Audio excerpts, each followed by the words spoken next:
This is Emily. Hey, Emily, this is Dave Portnoy calling. I'm recording you right now, but I've noticed a bunch of people. It seems like you're sending. We have this pizza fest happening on Saturday, and you're reaching out to our advertisers, and you're basically sending an email that says, to the effect, Dave's a misogynist, racist. Do you want to defend yourselves advertising at this event, right?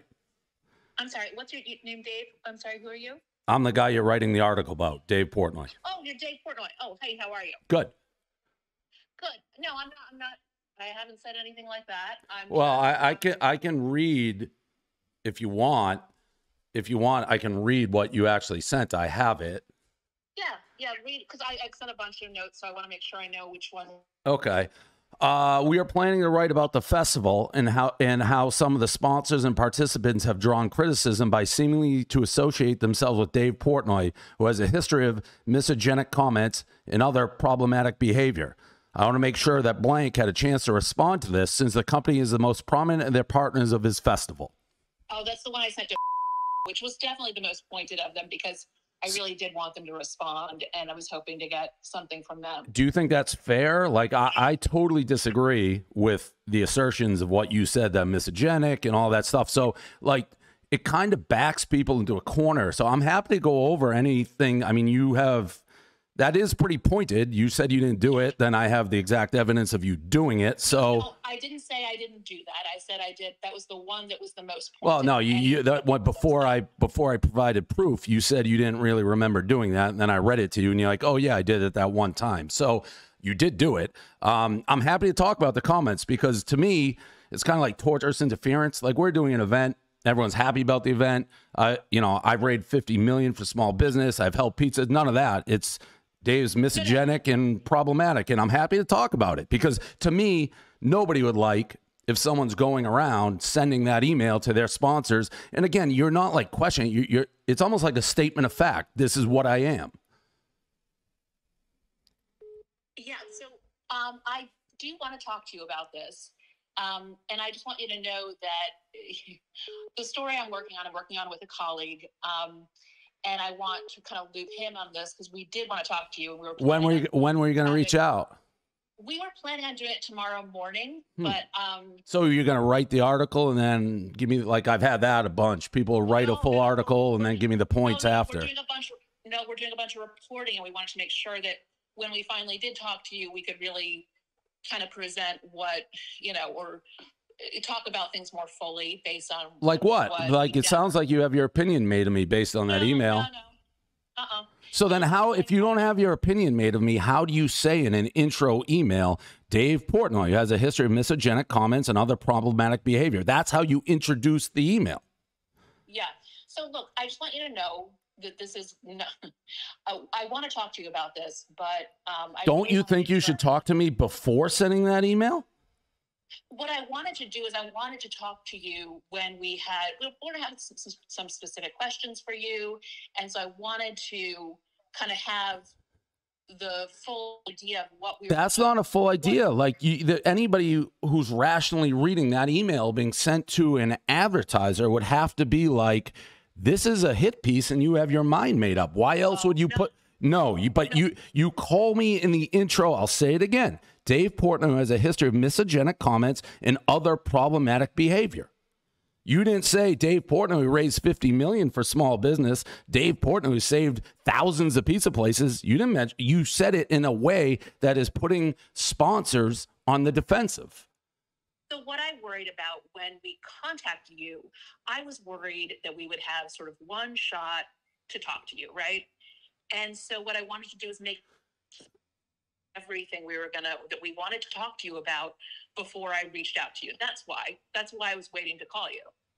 Because you wanted to have everything together before you talk to me. I got to be honest, this sounds like something who's going to hit me last second, be like comments and all this negative stuff.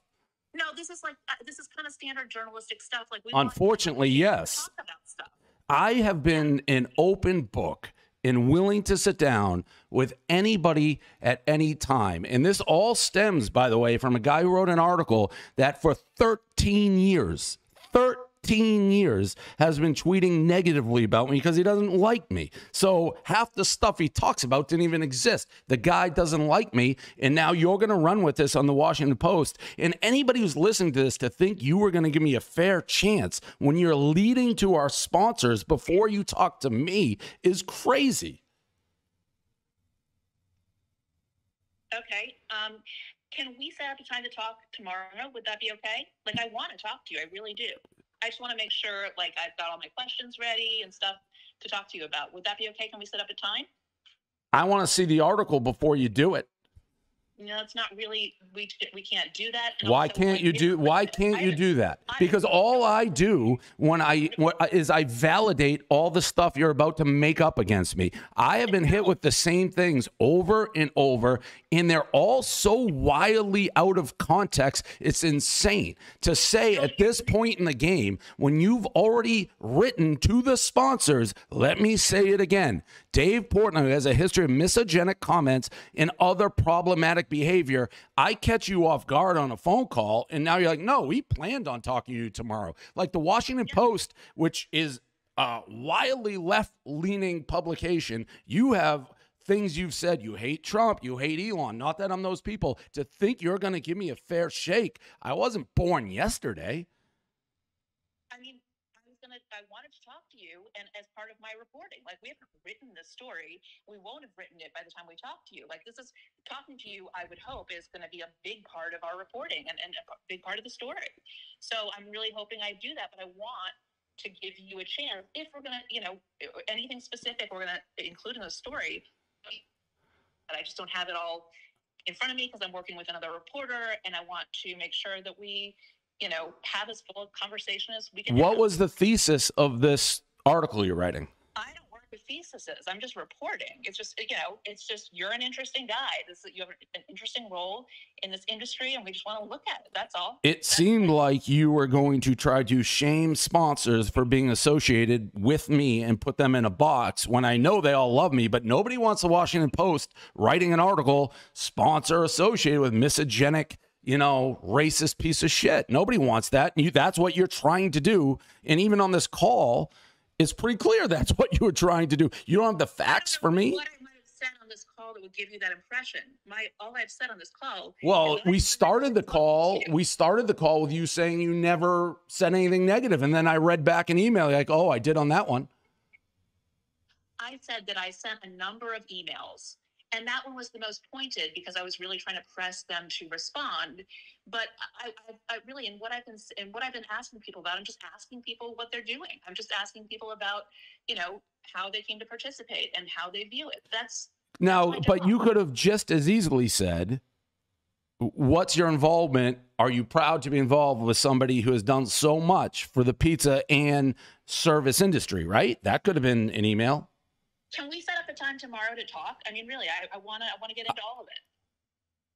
Well, I don't know if I trust you yet, so I'd want more. I want to see everything that you've been asking these people. Like, again, I don't think there's generally why I don't do this at the last minute is because if you really wanted to get my perspective, it wouldn't be me calling you. You would have already reached out to me in a fair manner. Hey, sorry about that. I got like a call that came in the middle of it. Oh, no worries. Okay. No, I was just saying I was going to call you. I really wanted to talk with you. I want to have a really full conversation. That's why. So what time? I'm more than willing to have an open conversation about anything if the article is not written. I'm afraid with what I'm seeing already here, all it does is it validates a hit piece. I swear, I have not written the story. Believe me. Have you made your mind up about me? We're in the reporting phase. I don't. I can't. Not for me to say, and I'm working with somebody else. But that seems like a pretty straightforward question. That have you made your mind up about me? If you can't answer that, no. I can say I have not made my mind up about you. Then why would you include that in the email to sponsors? because I was hoping for a dialogue with them. You know, it's sometimes you have to say something like, "This is like," you know, it's sort of a reporting tactic. When you want someone to respond, you kind of have to indicate that there might be something negative, and then you get them to engage. That's all I was trying to do. I really wanted them to engage with me. That is a sad state of journalism if that's a tactic that you have to, what I would say is make up something about somebody. That there might be something negative, and so you want to give people a chance to respond and have a conversation.